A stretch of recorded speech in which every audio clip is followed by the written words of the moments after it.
So fairly recently I released a video where I talked about the effectiveness of Spinjitzu, and I recontextualized the idea of a more elemental Spinjitzu attack. Now the thing is that video was received extremely well, and to be honest, I was half expecting every single comment to tell me I was wrong, but turns out you guys actually somewhat liked what I had to say about it. So for one, thank you guys so much, and anyone who has stuck around since that video, hey guys, how you doing? But in that video, I even said that it called into question Airjitzu for me. And the thing about that is that while Airjitzu isn't the same as Spinjitzu, and I can't see it as the same way because it's not an offensive attack, it's more of a movement if anything, but it did still call a lot into question for me. So while this isn't going to be a video where I talk about how effective Airjitzu is, or how powerful it is, or if elemental power has an effect on it, by the way, it clearly does because it changes the color of Airjitzu, but I think that's about it. This video is actually going to discuss whether or not Airjitzu should actually come back into the show, because honestly, that's all I have thought about since creating the Spinjitzu video. But in similar vein to the Spinjitzu video, let's take a look at the fundamentals itself and see what exactly Airjitzu is. Because the thing is, we need to understand what the movement is for us to be able to determine whether it should come back in the modern day. Now, Airjitzu itself is the martial art of taking flight, and it was created by Master Yang,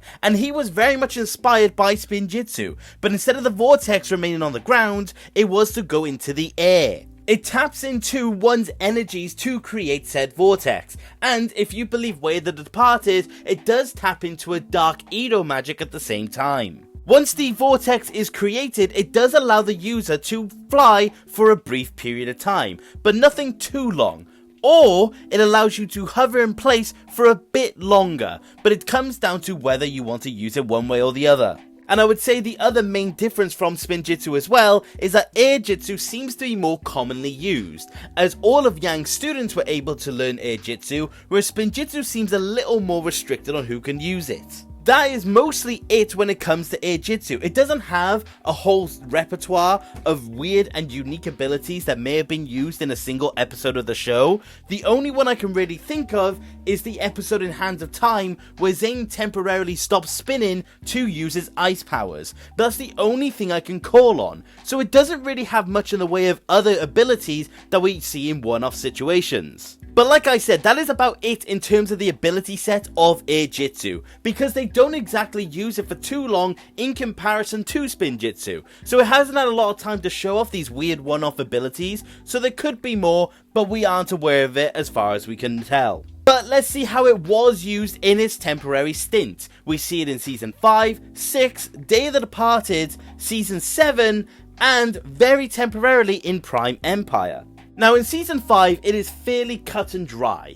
You can see that the ninja use it and they slowly get better and better with it, but they never use it for a sustained period of time. The most we do see them use it is going into the blind man's eye to get to the Cloud Kingdom, but you could also attribute that to the fact that it was very windy at the top of that mountain, and it was designed to go into said cloud. But other than that, we do just see it in its standard form. We see Moro hovering with it, and we see the ninja going to and around during the Battle of Styx. So there's not really much to say in terms of Season 5. And honestly, in the grand scheme of things, we don't see it much in Season 6 either. We see it fairly standard with what we know from Season 5. So honestly, there's not really much unique to say about it during that time. Where it gets more interesting is from here onwards. Day of the Departed, we only see it a couple of times, but we do still see it in a decent light. One of the ways is when we see Zane use it and then Cryptor presumably using it off camera,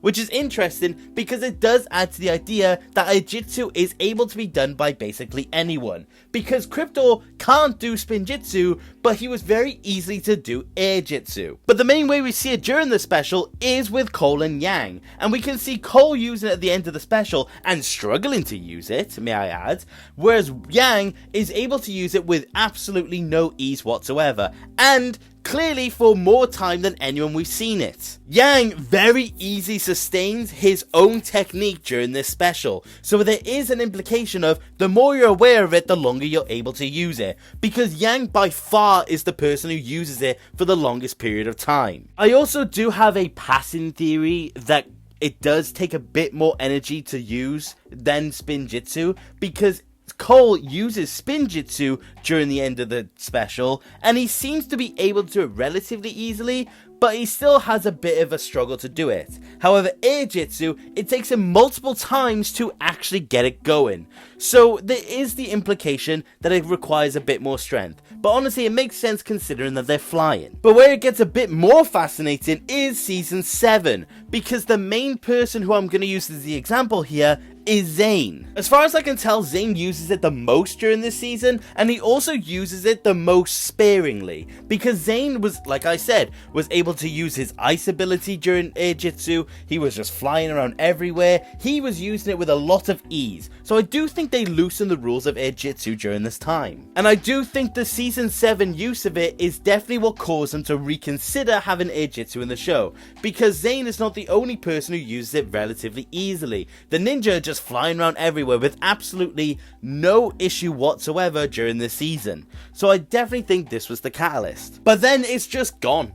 It is just, that's it. There's no more Airjitzu. It is absolutely gone, not to be mentioned again. Barely even acknowledging Yang. But then out of nowhere, like the Undertaker, we see Airjitzu in Season 12 of all places, where Nia uses it as a power-up. And it is just casually mentioned. It's just, oh, it's Airjitzu, cool, Cyclone Do, and they just use it to get to the end of the course. It is such a weird inclusion, and it was honestly like whiplash the first time I saw it. And honestly, I could have just squinted my eyes and just forgot about Airjitzu if it wasn't in Prime Empire, because this acknowledges that they're aware of it, they used it, and there's nothing else to do with it after that point in time. So what's going on with Airjitzu? How are the ninja aware of it and they're not using it, or they're not acknowledging it at the very least? Ninjago, I love you, but please make sense. Why don't you make sense? Honestly, I understand that they're just referencing Airjitzu, but it still is just a case of, why show it off if they're just trying to move away from it?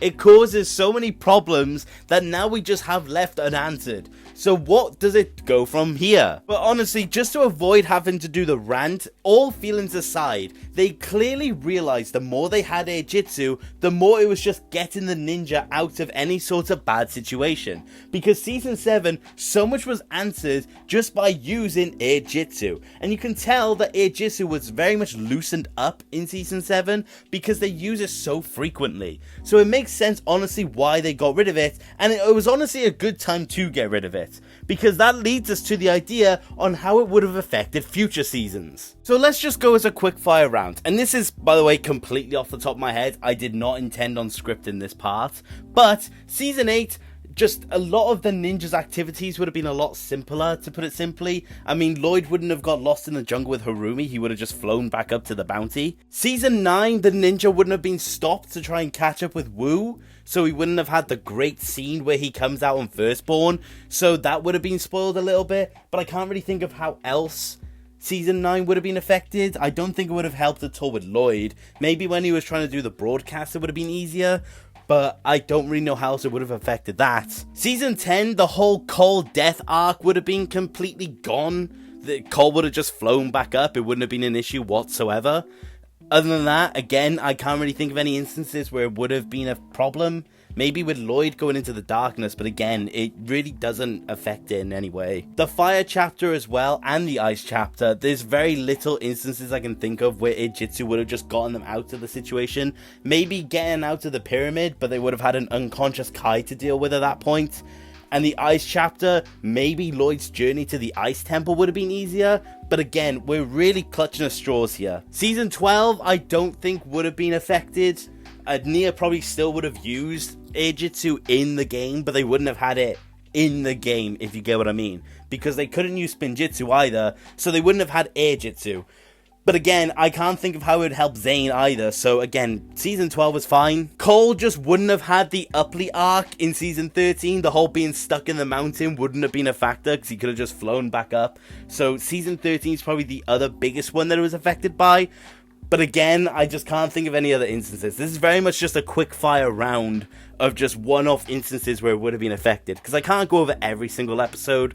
But it's just to show you how Airjitzu would have affected the show going forward. I will say, I don't think Seabound would have changed. I can't think of an instance in Seabound where it would have made a difference. Maybe you could make the argument that Jay wouldn't have had water in his lungs. But again, that's really clutching at straws, and we don't know if you can even use Airjitzu in the water.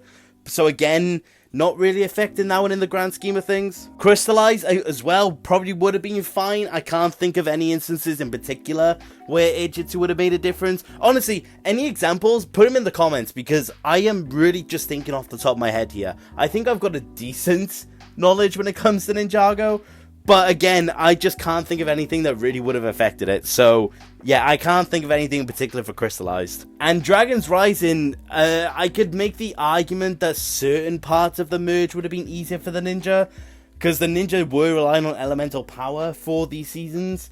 But again, all the instances that we see the ninja get into, Spinjitzu kind of just fills in the gaps of Airjitzu by that point as well.